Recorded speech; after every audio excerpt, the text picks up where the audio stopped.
देश में corona virus का बढ़ता प्रकोप थमने का नाम नहीं ले रहा है। कोरोना संक्रमण के कुल मामलों की संख्या अब 40 लाख के पार चली गई है। बीते 24 घंटे में रिकॉर्ड 86,432 नए केस सामने आए हैं, जबकि इस दौरान 1,089 मरीजों की मौत हो गई। वहीं अब तक 31 लाख से ज्यादा कोरोना मरीज ठीक भी हुए हैं। इस दौरान सबसे चिंताजनक बात यह है कि कोरोना मरीजों का आंकड़ा 30 लाख से 40 लाख होने में महज 13 दिन का वक्त लगा। अमेरिका और ब्राजील के बाद भारत 40 लाख कोरोना केस वाला तीसरा देश है। कोरोना की रफ्तार की बात करें तो भारत में कोरोना के पहले केस से 10 लाख का आंकड़ा पार होने में 168 दिन लगे, लेकिन इसके बाद 20, 30 और फिर 40 लाख का आंकड़ा पार करने में सिर्फ 50 दिन लगे।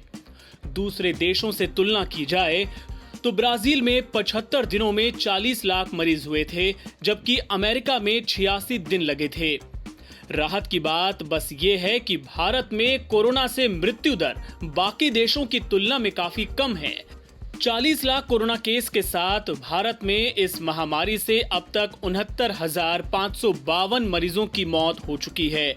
40 लाख मरीजों की संख्या के साथ अमेरिका में 1.4 लाख से ज्यादा लोगों की मौत हो चुकी थी, जबकि ब्राजील में 1.2 लाख से ज्यादा लोग अपनी जान गंवा चुके थे। लद्दाख में भारत और चीन के बीच जारी तनाव के बीच अरुणाचल प्रदेश बॉर्डर से बड़ी खबर आई है। बताया जा रहा है कि यहां चीनी सेना 5 भारतीयों को अगवा कर ले गई। प्रदेश के कांग्रेस विधायक निनोंग एरिंग ने ये चौंकाने वाला दावा किया। उन्होंने शनिवार को एक ट्वीट कर बताया कि चीनी सैनिकों ने 5 भारतीयों का अपहरण कर लिया है। एरिंग ने बताया कि प्रदेश के ऊपरी सुबनसिरी जिले के 5 लोगों को कथित तौर पर पीपल्स लिबरेशन आर्मी ने अगवा कर लिया।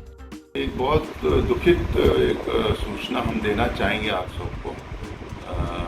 हमारे यहाँ के अरुणाचल प्रदेश के जो 5 बच्चे थे अपर सुबनसिरी नाचो के, तो उनका अभी उनका अपहरण हुआ है चाइनीज पीएलए के द्वारा।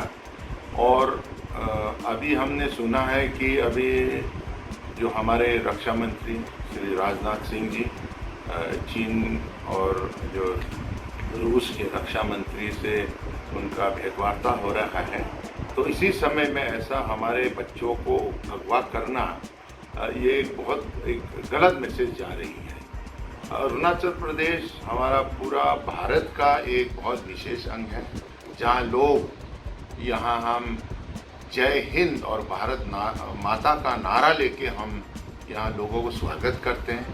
और इसी बीच में हमारे यहाँ बच्चों का अगवा करना पिछले ये दूसरा घटना हो चुका है। तो इनका चीन का जो व्यवहार है पीएलए का, ये बहुत एक गलत मैसेज जा रही है हमारे अरुणाचल प्रदेश के लोगों को। पहले बातचीत से मुद्दा सुलझाने का नाटक और फिर वही पुरानी बयानबाजी। चीन का ये रवैया एक बार फिर से सामने आ गया। रूस के मॉस्को में रक्षा मंत्री राजनाथ सिंह और चीन के रक्षा मंत्री वेई फेंगे के बीच सीमा विवाद को लेकर 2 घंटे तक बातचीत हुई, लेकिन बाद में चीन ने अपना रंग दिखा ही दिया। चीन के रक्षा मंत्री ने सीमा विवाद का पूरा जिम्मा भारत पर ही डाल दिया। चीनी रक्षा मंत्री वेई फेंगे ने कहा कि दोनों देशों और सेनाओं के बीच संबंध सीमा विवाद की वजह से प्रभावित हुए हैं और इसकी पूरी जिम्मेदारी भारत की है। आपको बता दें कि फेंगे ने खुद राजनाथ सिंह से मिलने का वक्त मांगा था। दोनों नेता मॉस्को में शंघाई कॉरपोरेशन ऑर्गेनाइजेशन की बैठक में शामिल होने के लिए पहुंचे थे।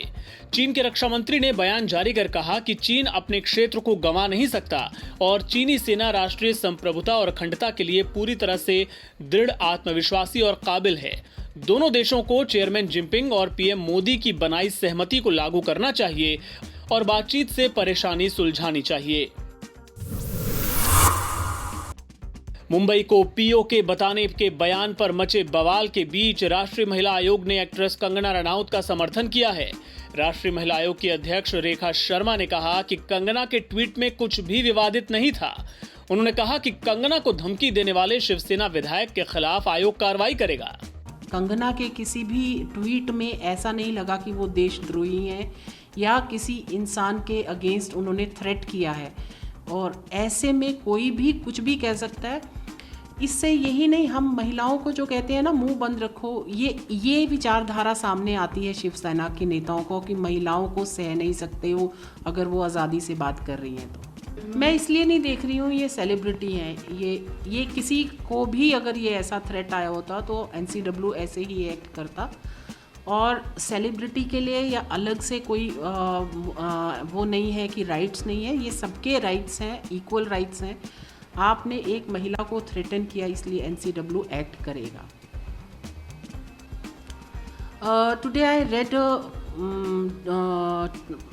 tweet of ANI and I got information from ANI that Pratap Sarnaik, who is MLA from Shiv Sena, he is threatened Kangana Ranaut and said that she will be beaten, her legs will be broken if she enters in Mumbai.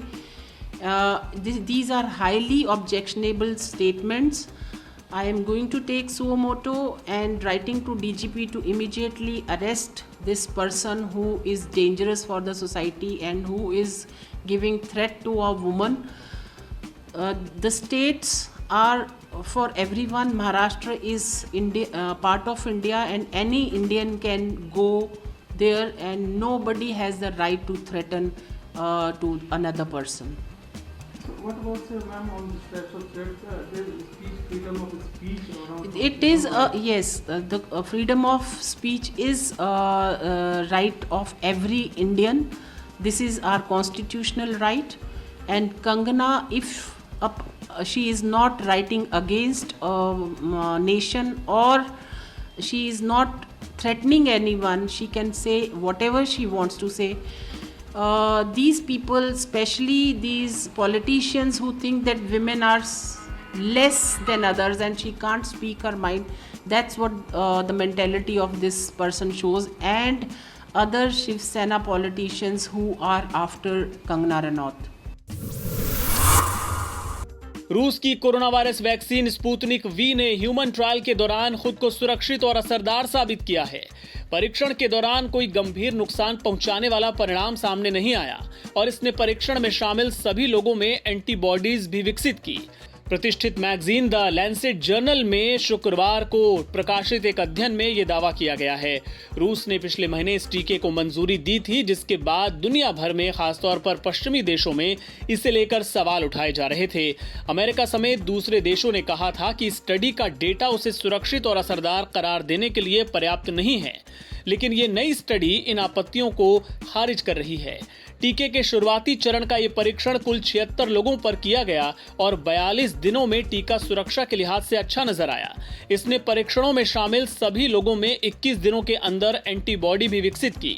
अध्ययनकर्ताओं ने बताया कि परीक्षण के दूसरे चरण के नतीजों से ये भी पता चला कि इस टीके ने शरीर में 28 दिनों के अंदर टी कोशिकाएं भी बनाई, जो बॉडी को वायरस से लड़ने की ताकत देती हैं। आपको बता दें कि ये रिपोर्ट 42 दिनों तक चलने वाले छोटे स्तर के 2 ट्रायल्स पर आधारित है।